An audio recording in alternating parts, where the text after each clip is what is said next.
이 부활의 아침, 부활을 믿고 의지하는 우리 모든 성도님들에게 주님이 주시는 특별한 은혜와 평강이 가득하기를 축복합니다.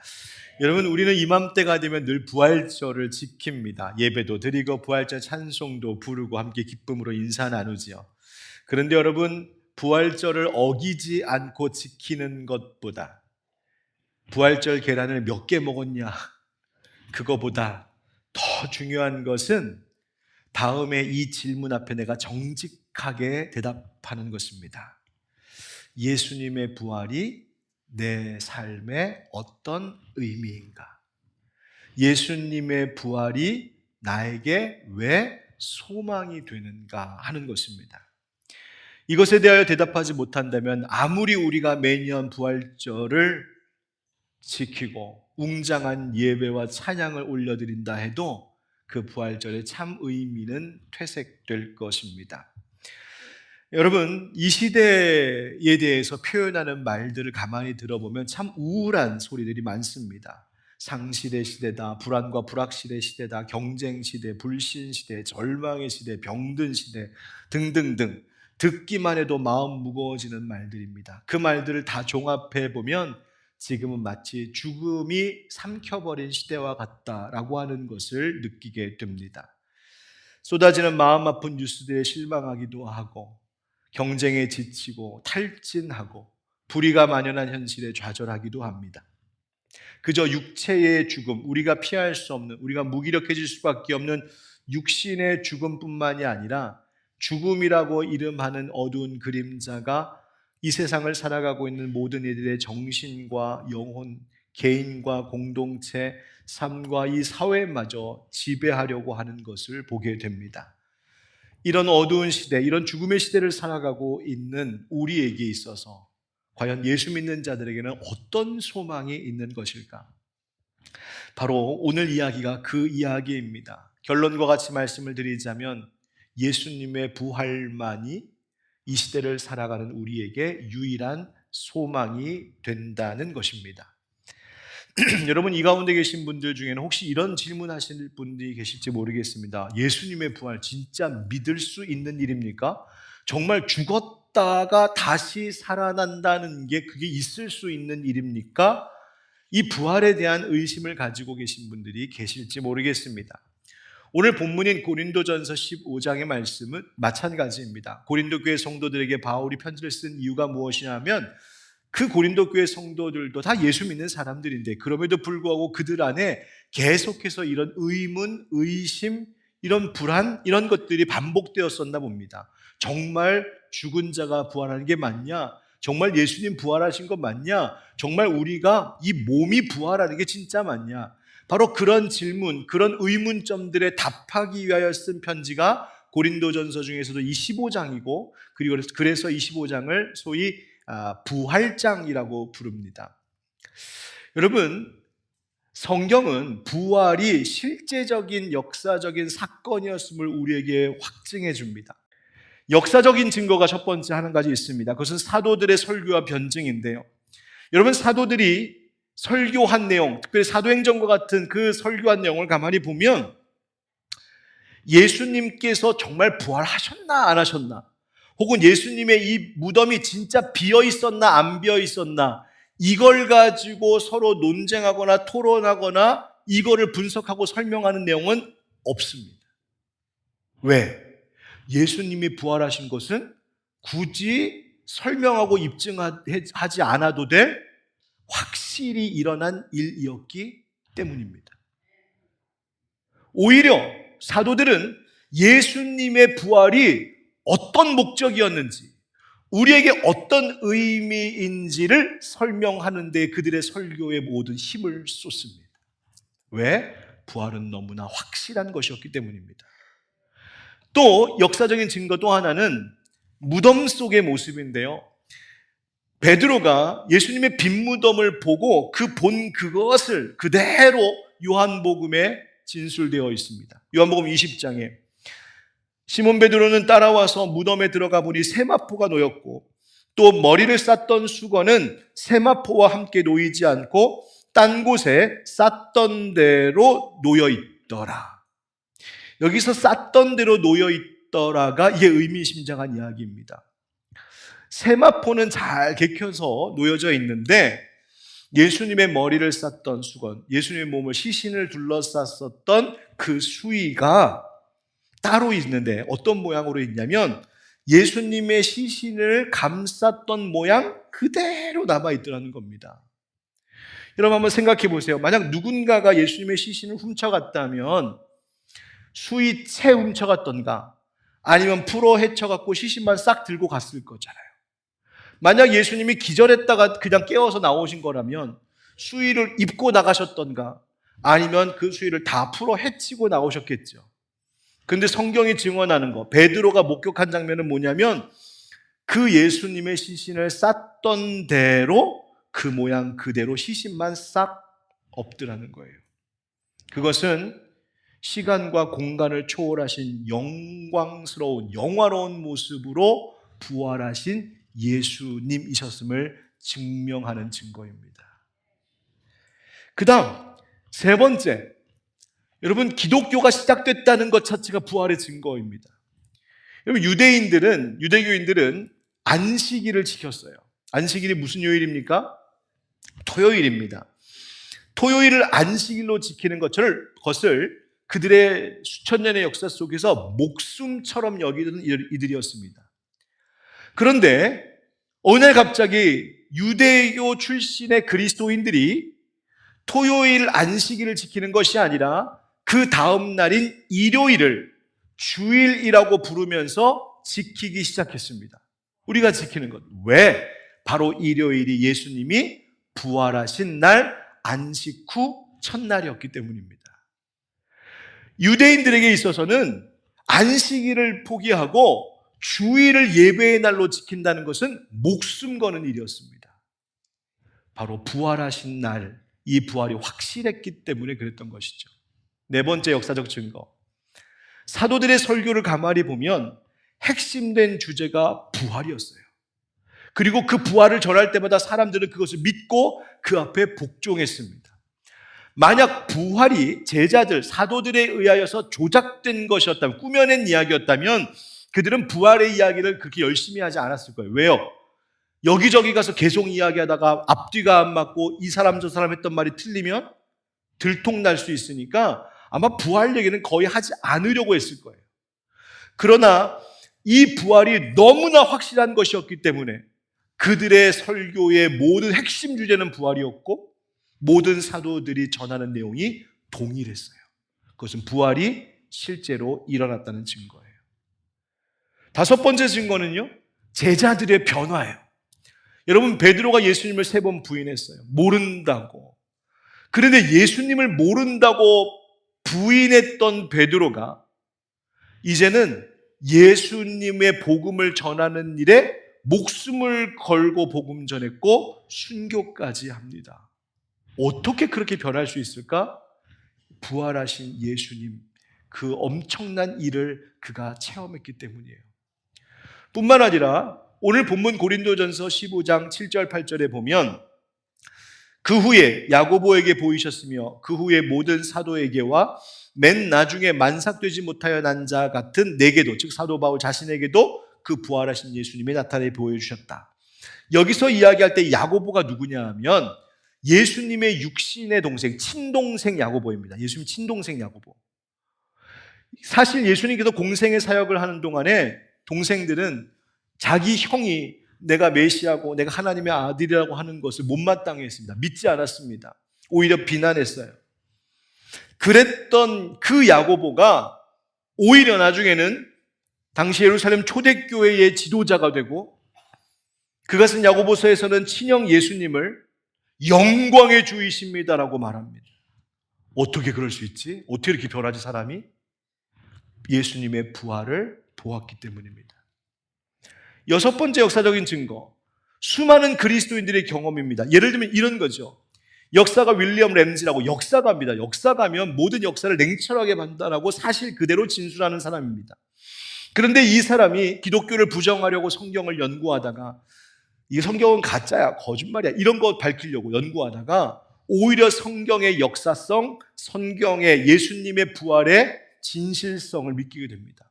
그가 고백하기를 나는 성경이 허구적인 신화라고 생각했습니다. 그런데 성경은 오히려 가장 정확한 고대의 역사서임을 깨닫습니다. 실제 역사적 이야기였던 거예요. 그뿐만이 아니라 예수님이 부활하시고 지금까지 2000년의 역사 속에서 수많은 그리스도인들이 예수님의 부활을 믿었고 예수님의 부활을 믿는 믿음 때문에 목숨을 걸어 순교하기도 하고 반대로 죽을 것 같은 인생 가운데에서도 생명으로 승리하고 변화되는 역사도 일어났어요. 7번째 증거, 교회입니다. 교회. 여러분, 만약 부활이 거짓이라면 그 거짓을 주장하고 가르치고 전하는 기독교 교회는 이미 오래전에 없어졌을 거예요. 왜? 여러분 주변에 오늘날도 있는 이단 사이비들을 보십시오. 몇 년 지나면, 몇십 년 지나면 그게 다 거짓이라고 하는 것이 들통납니다. 사람들이 신뢰하지 않습니다. 무너집니다. 사라집니다. 그런데 기독교는 이 부활의 메시지를 전함으로 인하여 지금까지 2000년 넘는 이 시간 동안 전 세계의 교회가 퍼져가고 교회가 성장하고 심지어 경기도 고양시 일산서구 주하로 165 우리 하늘빛 광성교회가 세워져 있는 것만 봐도 그리고 이렇게 아름답게 잘 든든히 서 있는 것만 봐도 바로 이것이 예수님의 부활이 확실한 사실이었음을 증거하는 것인 줄 믿습니다. 여러분, 이제 부활에 대한 의심이 좀 해소가 되십니까? 여러분, 예수 부활은 허구나 신화가 아니라 역사적 사실이요 우리를 위하여 하나님 친히 이루신 하나님의 사건인 줄 믿으시기 바랍니다. 자, 그런데 중요한 것은 좋다. 예수님의 부활이 실제로 있었던 일이라고 믿자. 받아들인다. 그런데 그게 나랑은 무슨 상관이냐? 이건 또 다른 문제이죠. 그게 나랑 무슨 상관인데? 바로 오늘 그 얘기를 하는 겁니다. 한번 따라하겠습니다. 예수 부활, 우리를 존귀하게 하는 소망. 사도 바울이 오늘 본문의 19절에 이렇게 말합니다. 만일 그리스도 안에서 우리가 바라는 것이 다만 이 세상의 삶뿐이면 모든 사람 가운데 우리가 더욱 불쌍한 자이리라. 만약 우리가 예수 믿는다고 하면서도 예수 전한다고 하면서도 우리가 희망을 거는 것이 그저 이 세상의 삶, 즉 죽음 이후에는 아무것도 없어 내가 죽기 전까지 이 땅 가운데서 사는 것이 전부야 라고 한다면 우리는 진짜 불쌍한 인생들이다. 영어 성경에 보면 miserable 이렇게 되어 있어요. 불쌍하고 가련하고 그런 인생이라는 거예요. 왜?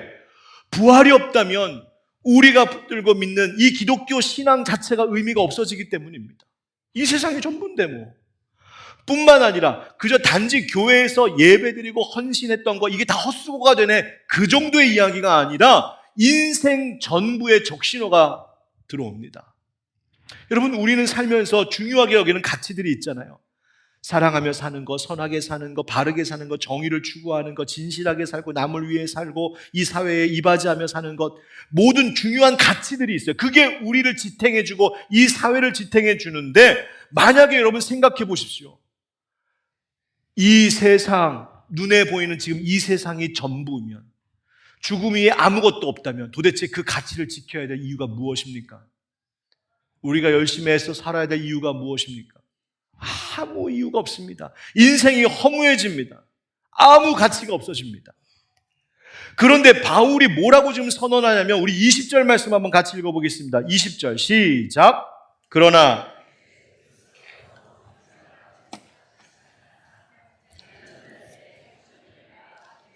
아멘. 예수님이 잠자는 자, 즉 다시 살아나심으로 잠자는 자, 죽은 자들의 첫 열매가 되셨다는 거예요. 여러분, 첫 열매가 있다는 말은 몇 번째 열매도 있다는 거예요. 두 번째도 있고 세 번째 있고 네 번째. 다시 말하면 예수님께서 부활하셨다는 사실이 그 예수님을 믿고 예수님의 생명을 공유하고 있는 예수님을 따르는 우리 그리스도인들의 부활을 보증해주고 있다는 말입니다. 여러분, 그것이 우리의 소망이에요.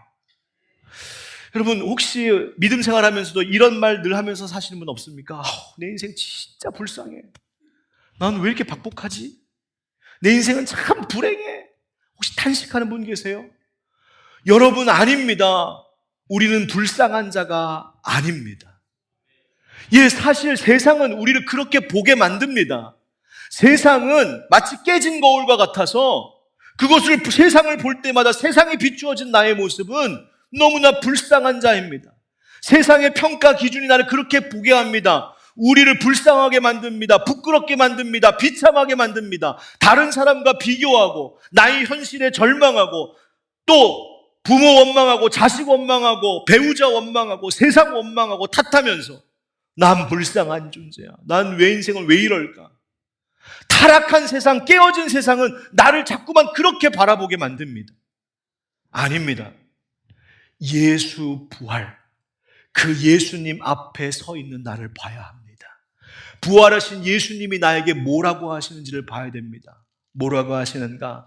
너는 불쌍한 자가 아니야. 너는 존귀하고 복된 자야. 내가 너를 위하여 십자가에서 죽었고 내가 사흘 만에 부활함으로 내 생명이 너의 생명 되었으니 너는 복된 자야 말씀하십니다. 여러분 두 손을 마음 가슴에 이렇게 올려놓고 절 따라 하십시오. 나는 예수님의 부활을 믿습니다. 나도 부활할 것을 믿습니다. 그러므로 나는 존귀한 자입니다. 나는 복된 자입니다. 여러분 믿으십니까? 아멘. 그 믿음 가지고 사십시오. 세상 쳐다보다가 맨날 불쌍한 나 탄식하지 마시고 부활하신 예수님이 나에게 뭐라고 말씀하시는지 존귀한 자다, 복된 자다, 내 가치를 높여주시는 그 예수 안에 승리한 여러분들에게 주의 이름으로 축복합니다. 두 번째 소망인 이유 따라하겠습니다. 죽음의 굴레를 끊어낸 소망. 바울이 에베소서 2장 1절에서 우리가 어떤 자였다라고 말하면 우리는 사실 허물과 죄로 죽었던 너희, 죽었답니다. 아니 멀쩡히 살아있는데 내가 왜 죽어? 이유가 있죠. 오늘 본문 21절 상반절에 사망이 한 사람으로 말미암았나니 죽음이 시작된 것이 왜 시작되었나 봤더니 한 사람, 바로 아담을 이야기합니다. 그런데 문제는 22절 상반절에 아담 안에서 모든 사람이 죽은 것 같죠. 아니 왜 아담이 사고 쳤는데 내가 죽어? 이유가 있죠. 아담, 인류의 시작이자 인류의 대표인 아담이었습니다. 그래서 아담이 불순종함으로 하나님과 모든 인류 사이의 관계가 단절된 겁니다. 하나님과 모든 인간을 연결하고 있었던 끈이 끊어져 버렸어요. 그게 죽음이랍니다. 왜 그게 죽음일까? 우리는 하나님의 형상대로 지음받은 자들이기 때문에 하나님과 연결되어 있을 때에만이 하나님의 생명을 공급받으며 삽니다. 하나님과 연결되어 있을 때만이 내 삶의 소망이 있고 기쁨이 있고 만족이 있는 건데 죄로 인하여서 그것이 끊어지고 나니 우리는 죽은 것과 다름없다. 아니 멀쩡히 살아있는데 왜 죽었다고 합니까? 여러분, 내 육신이 멀쩡히 돌아다닌다고 해서 산 것이 아닙니다. 생명의 공급자 되시는 하나님을 알지 못하고 하나님과 관계가 단절된 것, 그것이 죽은 것이라고 성경은 말합니다. 육신적으로는 살아있는 것처럼 보일지 모르지만 하나님 보시기에는 죽었다 하는 것입니다. 그런 사람들이, 그런 교회가 있었어요. 요한계시록 3장에 보니까 1절 하반절에 4대 교회를 향하여 예수님 말씀하시기를 내가 네 행위를 아노니 네가 살았다 하는 이름은 가졌으나 죽은 자로다. 예수님 보시기에는 죽었어 말씀하시는 거예요. 라오디게아 교회를 향하여 말씀하시기를 17절에 네가 말하기를 나는 부자라 부요하여 부족한 것이 없다 하나 네 곤고한 것과 가련한 것과 가난한 것과 눈먼 것과 벌거벗은 것을 알지 못하는도다. 라오디게아 교회야, 너 부자라고 부요하다고 건강하다고 자랑하지? 내가 볼 때 너는 공고해, 가련해, 가난해, 눈 멀었어, 벌거벗었어. 너는 죽은 자야. 왜 그럴까요? 육신적으로는 멀쩡히 살아있는 것 같으나 그 영이 하나님과 끊어진 자, 하나님과 관계 맺지 못한 자, 하나님을 모르는 자는 그것이 곧 죽음이라고 성경은 말합니다. 그런데 이 우리의 비참한 상황, 이 우리의 힘으로는 스스로 헤쳐나갈 수 없는 이 죽음의 굴레, 죽음의 사슬에 묶여있는 우리들을 위하여서 예수님이 어떤 일을 하셨는지 반전을 사도 바울이 선포합니다. 우리 21절, 22절을 같이 읽습니다. 시작. 사망이 한 사람으로 말미암았으니 아담 안에서 모든 사람이 죽은 것 같이 그리스도 안에서 모든 사람이 삶을 얻으리라. 아멘. 여러분 보십시오. 아담이 범죄함으로 아담 뒤로 쫙 있었던 모든 인류가 죽음을 피할 수 없게 되었습니다. 사망입니다. 그런데 둘째 아담 되신 예수님께서 하나님께 철저히 순종하심으로 십자가에 못 박혀 죽으시고 사흘 만에 부활하심으로 인하여서 생명의 길을 열어놓으셔서 이제 우리가 그 예수님을 믿기만 하면 사망의 길에서 생명의 길로 옮겨졌습니다. 그것을 우리는 구원이라고 말하는 것이에요.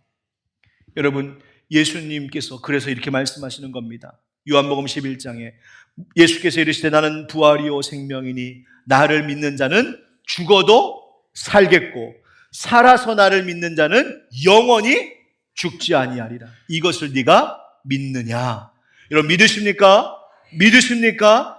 여러분, 우리의 삶이 때로는 실패하고 넘어지고 아픔이 많을 때도 있습니다. 그러나 여러분, 우리를 사망의 길에서 생명의 길로 옮기신 예수님이시라면 그 모든 넘어진 자리에서 얼마든지 일으키실 수 있는 줄 믿습니다. 우리가 가난해도 부유하다 말할 수 있는 것, 내가 나이가 들어도 삶의 의미와 꿈이 있다고 말할 수 있는 것, 내가 병들어도 평안하다고 말할 수 있는 것, 그것은 우리에게 생명을 주신, 죽음의 사슬을 끊으신 우리 예수님 때문인 줄 믿습니다. 마지막 따라하겠습니다. 마침내 이김을 주는 소망. 23절부터 보면 예수님의 부활, 그리고 예수 믿는 자들의 부활에 대해서 쭉 이야기하시다가 맨 마지막 26절에 이렇게 말합니다. 26절 다 같이 시작. 맨 나중에 멸망받을 원수는 사망이니라. 아멘. 예수님 다시 오시는 그 마지막 때가 되면 그 하나님의 심판대 앞에서 멸망받을 이들이 있는데 그 마지막 최종적으로 멸망당할 그 원수, 우리 젊은 친구들 말로 빌려 얘기하자면 최종 빌런, 그 마지막 원수, 그게 사망, 죽음이라는 거예요. 여러분, 왜 이것이 우리의 소망일까요? 우리가 지금 세상을 보면 마치 거짓이 이기는 것 같을 때도 있고 악인이 잘 되는 것처럼 보일 때도 있어요. 진실이 가려지고 악인들이 득세하고 선한 자들이 손해보는 것 같은 그런 세상을 보기도 합니다. 세상과 환경이 더 날로 악화되어져 가는 것 같아요. 그럴 때마다 우리 마음 가운데 의심과 불안이 찾아오는 겁니다. 우리 이대로 끝나는 건가? 우리 이렇게 패배자로 끝나는 건가? 그런데 오늘 성경이 말합니다. 아니, 예수 그리스도와 함께 예수를 믿는 자들은 최후 승리를 누릴 것이라는 것입니다. 우리의 끝에는 반드시 죽음마저 이기는 승리가 있다는 것입니다.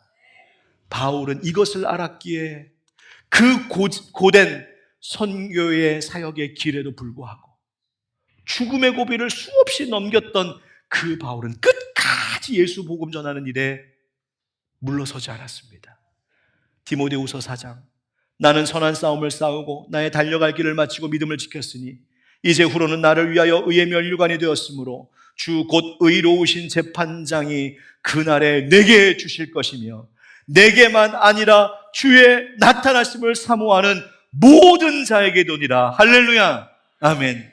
예수 부활을 믿는 자들, 예수 부활이 내 소망이고 예수 부활이 나를 존귀하게 여기게 하는 것이고 예수 부활이 생명이고 예수 부활이 나의 최후 승리를 보장하는 것이라면, 그것을 믿는 사람이라면 주님께서 면류관 주신다.